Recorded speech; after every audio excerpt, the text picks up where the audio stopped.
Agora vamos ao boletim de pecuária desta quarta-feira, dia 13 de abril. Antes de falarmos com o Iperville Neto, nós vamos ao mercado futuro acompanhar a queda registrada para as cotações em todos os vencimentos. É o quadro geral desse momento lá na B3. Vamos na B3, vamos dar uma olhadinha nas cotações. A futuro abriu a R$ 281,00. 25 centavos, recua 0,79. O maio a 275,30, queda de 0,5%. Vencimento futuro de junho, R$ 275,00. 20 centavos por arroba, cai 1,33%. E o julho, R$ 282,85, queda de 1,27%. Das 32 praças pesquisadas pela Scott Consultoria, 6 recuaram no início desta manhã, 2 apresentaram variação positiva. Aí está o quadro geral. Barreto, Satuba, R$ 274,00 por arroba à vista, 2,76 no aprazo. Belo Horizonte, R$ 249,00 por arroba à vista, 251 no aprazo. Dourados, 271 à vista, 273 no aprazo. Sudeste do MT, 244,50 à vista, 246,50 no aprazo. Próxima tela, mais 4 praças de comercialização, começando por Alagoas, R$ 279,00 por arroba à vista, 280,50. Região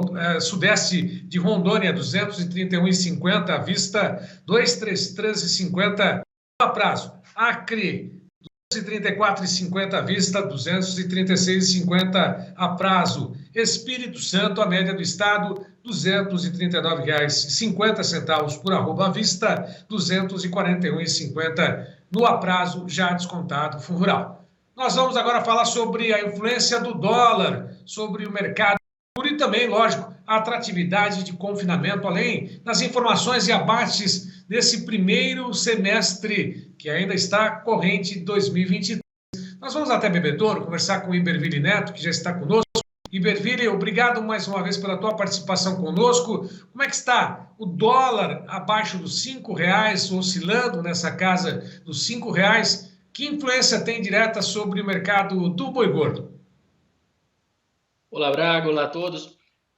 Braga, o dólar desvalorizado frente ao real, né? O real se valorizando aí, ele diminui a atratividade das exportações.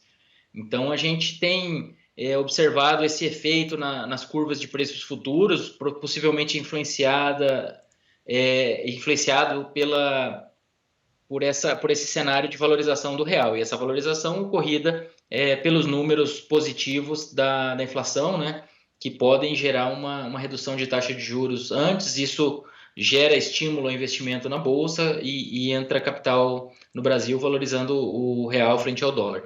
Então, isso, por um lado, pode dar um alento para o lado dos custos, pensando em milho, em outros custos que são dolarizados. Por outro, diminui a nossa atratividade para mandar carne para fora.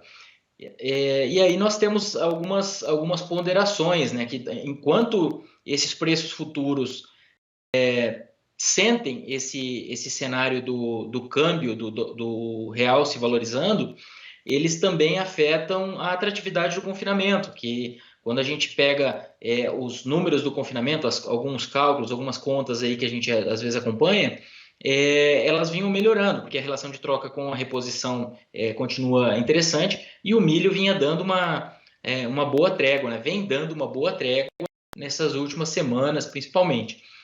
Mas agora, quando o pecuarista faz as contas e olha os preços futuros, eles têm dado uma devolvida importante nessas valorizações aí do último mês, pós retomada de China, né? Agora, mais recentemente, eles têm caído, como você bem comentou aí antes da minha entrada. Então, isso afeta a atratividade e, consequentemente, pode afetar o volume de gado que vai ser colocado no coxo e pode colaborar com precificação no segundo semestre.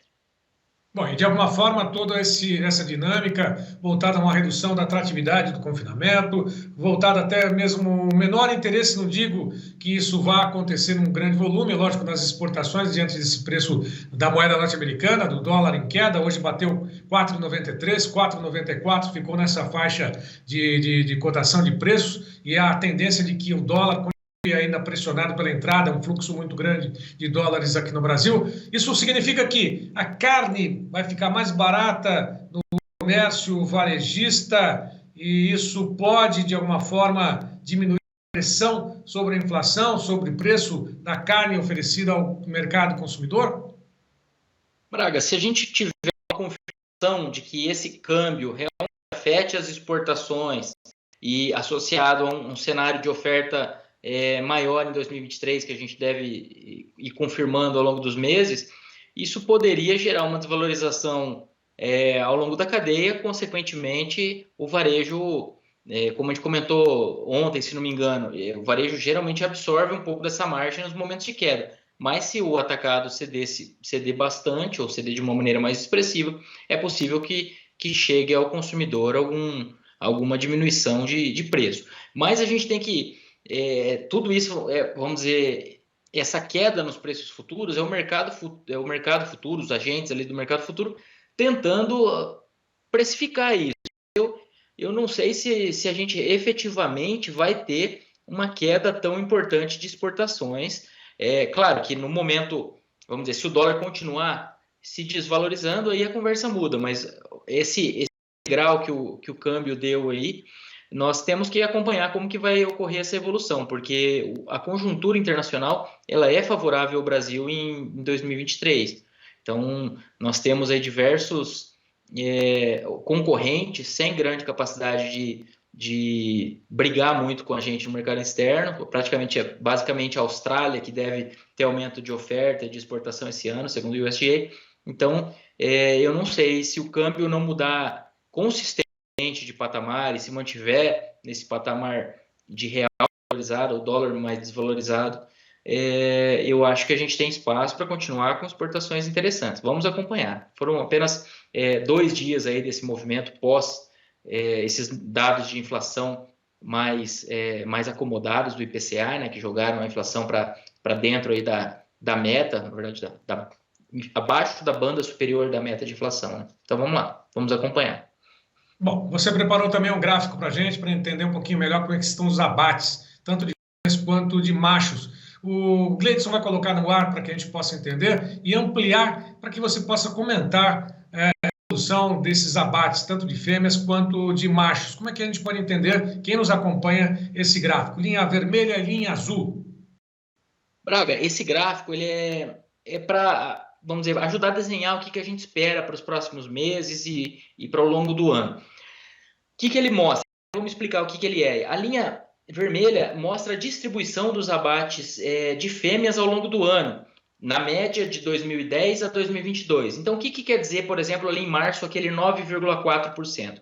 Quer dizer que na média dos anos, 9,4% das fêmeas abatidas em cada ano foram abatidas em março. Aí depois, na sequência, tem outro destaque para maio, 9,1%, que são os 2 meses com maior abate de fêmeas, e depois isso diminui no segundo semestre. Para machos, o movimento é o oposto. A gente tem dentre os machos abatidos no ano, a menor parcela está ali na primeira metade do ano, apesar de ser a safra, né? E a maior parcela, historicamente, está na segunda metade do ano. Os produtores, os sistemas mais intensivos acabam usando mais machos. E qual que é o objetivo de mostrar esse gráfico? É justamente para mostrar que num ano de maior oferta de fêmeas, como deve ser 2023, o que pressiona o mercado acaba sendo a oferta de vacas e novilhas. A oferta de machos pode aumentar, e talvez até deva aumentar esse ano, mas ela costuma aumentar menos. As oscilações dos abates de fêmeas costumam ser maiores. E então isso tende a gerar uma pressão maior nesse primeiro semestre, frente à pressão que a gente vai ter de oferta no segundo. Não quer dizer que segundo semestre a oferta vai enxugar, mas como a gente está num ano que deve ter mais pressão do lado das fêmeas, e as fêmeas não são abatidas na primeira metade do ano, esse que é vamos dizer, o ponto que eu gostaria de chegar aqui, que a gente deve ter tanto uma pressão nesses próximos meses, porque essas fêmeas de final de safra, juntamente com os machos que também saem no final de safra um volume maior, devem chegar ao mercado, só que paralelamente a gente também pode concluir ou pode chegar à expectativa de que talvez essa época do ano seja a que a gente vai sentir mais esse aumento de oferta.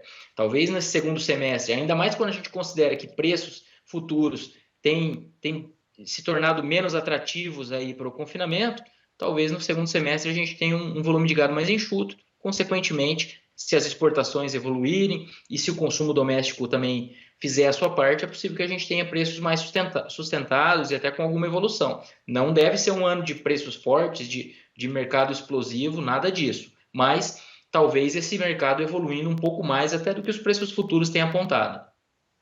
Tá certo. Iberville Neto, muito obrigado pela participação conosco, trazendo informações hoje sobre o mercado cambial, pressão do dólar, sobre os abates de fêmeas nesse período e, lógico, a evolução dos abates dos machos no ano de 2023, certo, com um grande volume de fêmeas abatidas. Muito obrigado pela participação. Até amanhã. Obrigado, Braga. Um abraço a todos e até amanhã. Lembrando mais uma vez que não só o boletim de pecuária, mas outros que você acompanha durante a programação do Tempo e Dinheiro estão disponíveis nos canais oficiais aqui do T&D. Vá lá, curta, comente, compartilhe, se inscreva nos canais oficiais e acompanhe a programação ao vivo do Tempo e Dinheiro a partir das 12 horas 30 minutos, de segunda a sexta, sob comando de João Batista Olive e equipe.